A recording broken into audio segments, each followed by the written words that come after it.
ونختم أفواههم وتكلمنا أيديهم وتشهد أرجلهم بما كانوا يكسبون ময়দানে মাহশরে বিচারের কাঠগড়ায় যখন আপনি আমি দাঁড়িয়ে যাব, এবার আপনি আমার গুনাহের খাতাগুলো যখন আমাদের সামনে চলে আসবে, তখন আল্লাহ পাক রব্বুল আলামিন গুনার খাতাগুলি যখন সামনে বের করবে, এবার জিজ্ঞেস করবে, বান্দা কেন গুনাহ করছিলি?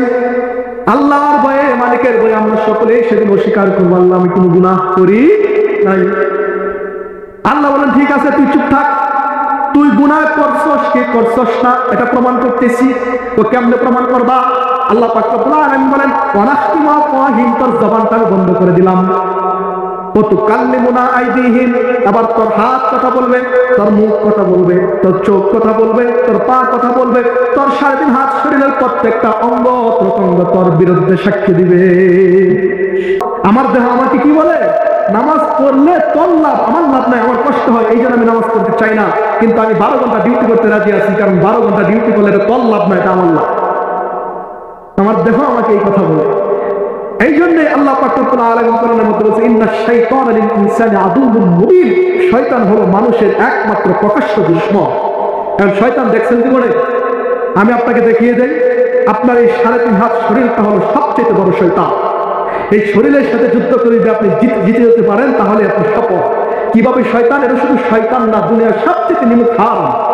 আপনি যে শরীরটার সুখের জন্য ফজরের নামাজ পড়েন নাই, যে শরীরটার কষ্ট হবে ভেবে আপনি রোজা রাখেন নাই, যে শরীরটাকে আরামে খাওয়ানোর জন্য আপনি দিন রাত পরিশ্রম করেছেন, নিজেকে ভুলে গিয়েছেন, এই শরীরটা ময়দানে মাহশরে কি করবে জানেন? ময়দানে মাহশরে কি করবে জানেন? এই নিমুখ হারাম শরীর কি করবে? আল্লাহ কোরআনের সূরা ইয়াসিনের ভিতরে বর্ণনা করেছেন, ওয়ানাখতিমু আফওয়াহিহিম ওয়াতুকাল্লিমুনা আইদিহিম ওয়াতাশহাদু আরজুলুহুম বিমা কানু ইয়াকসিবুন।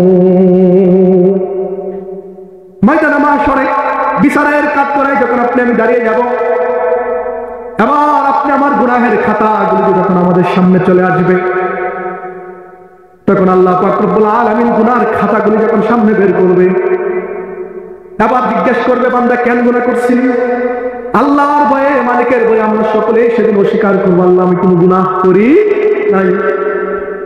আল্লাহ বলেন, ঠিক আছে, তুই চুপ থাক, তুই গুনাহ করছস কি করছস না এটা প্রমাণ করতেছি। তো কেমনে প্রমাণ করবা? আল্লাহ পাক রব্বুল আলামিন বলেন, ওয়ানাখতিমু আফওয়াহিম, তোর জবানটা বন্ধ করে দিলাম। ওয়াতুকাল্লিমুনা আইদিহিম, আবার তোর হাত কথা বলবে, তোর মুখ কথা বলবে, তোর চোখ কথা বলবে, তোর পা কথা বলবে, তোর সারাদিন হাত শরীরের প্রত্যেকটা অঙ্গ প্রত্যঙ্গ তোর বিরুদ্ধে সাক্ষী দিবে। এই শরীরের সুখের জন্য আমি ফজরের নামাজ পড়ি নাই, এই শরীর সেদিন বলে দিবে, আল্লাহ কিন্তু ফজরের নামাজ পড়ে নাই। এই শরীরের সুখের জন্য আমি হালাল হারাম ভেদাভেদ করে নাই, সব আইনে তাকে খাওয়াইছি।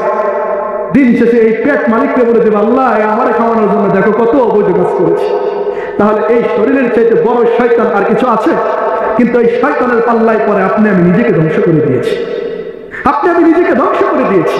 এই জন্য মুহতারাম হাজরিন, আসুন আসুন, আপনি নিজেকে চিনুন। আপনি কার পিছনে দৌড়াচ্ছেন একবার ভাবুন। আপনি কাকে খুশি করতে গিয়ে কাকে হারাচ্ছেন আপনি দেখুন। আপনি এই শরীরকে যতই ভালোবাসেন না কেন, যতই মহব্বত করেন না কেন, এই শরীরটার শেষ ঠিকানা পোকামাকড়ের পেটে, ঠিক কিনা? এটা শেষ ঠিকানা পোকামাকড়ের পেটে। সুতরাং একে ভালোবাসে আপনি কি করবেন? এতে মহব্বত করে কি করবেন? একে এত পরিমাণ খাওয়ায় আপনি কি করবেন? এর শেষ ফল অস্তিত্ব বিলীন হয়ে যাবে, কিন্তু আপনি থেকে যাবেন। এই জন্য এই শরীরের জন্য নয়, বরং আপনার জন্য আপনি কিছু করুন, আপনার নিজের জন্য আপনি কিছু করুন। দুনিয়ার জমিনে সামান্য সময় বেঁচে থাকি, এই জন্য আমরা এই শরীরকে সুখময় করার জন্য কত আয়োজন করতেছি, কিন্তু কবরের ভিতরে লক্ষ লক্ষ টাইম আমরা থাকবো, সেখানে যেন আমাদের একটু সুখ হয়, আমার রূপটা একটু আরামে থাকতে পারে, সেই জন্য কি কিছুই করার প্রয়োজন নেই? কিন্তু আমরা করছি। আমার সন্তানরা 30 বছর ডাক্তারি পড়ালেখা করছে, ইনকাম করবে, ভালো খাবে, ভালো করবে, এই উদ্দেশ্যে। কিন্তু 30 বছর পরে সে কয় সেকেন্ড সময় বেঁচে থাকবে সে নিজেও জানে না। অনেকে ডাক্তার হইতেছে প্রথম ইনকাম খাওয়ার আগে দুনিয়া ছেড়ে চলে গেছে, 10 তলা বাড়ি বানাইছে, বাড়িতে ঢোকার আগে দুনিয়া ছেড়ে চলে গেছে। ঢাকায় এক লোক কোটি কোটি টাকা খরচ করে তার নিজের রুমটাকে সাজাইছে, ডেকোরেশন করেছে। রুমটা ডেকোরেশন করার পরে যেদিন সেই রুমের ভিতরে ঢুকবে ওই দিনেই বান্দা মারা গেছে।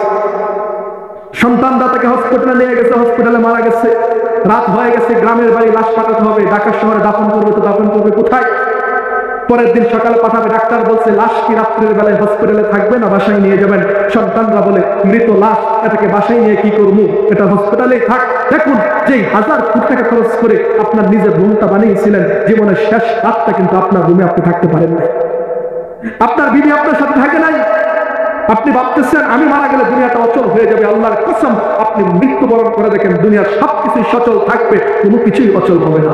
আপনি ভাবতেছেন আপনার ছোট সন্তান আপনি ছাড়া কিভাবে চলবে, আপনি মারা গিয়ে দেখেন আপনার এই সন্তানটা একবেলা না খেয়ে থাকবে, কিন্তু আপনি থেকে যাবেন, আপনি থেমে যাবেন, আপনি স্তব্ধ হয়ে যাবেন। এই জন্য নিজের জন্য ভাবুন, নিজের জন্য ভাবুন। আমরা চিন্তা করি আমি মারা গেলে আমার স্ত্রী কি করবে, আমার বিবি কি করবে, আমার সন্তান কি করবে, কিন্তু একবারও ভাবি না হায় হায় হায় হায় আমি যদি মারা যাই তাহলে আমি কি করব, আমি যদি মারা যাই আমি কি করব। আমার নিজের জন্য আমাদের ভাবনা নাই, আমরা ভাবতেছি দুনিয়ার ধান্দায়। এই জন্য নিজেকে ভাবুন, নিজেকে চিনুন। মান আরাফা নাফসিহি ফাকাদ আরাফা রাব্বিহি।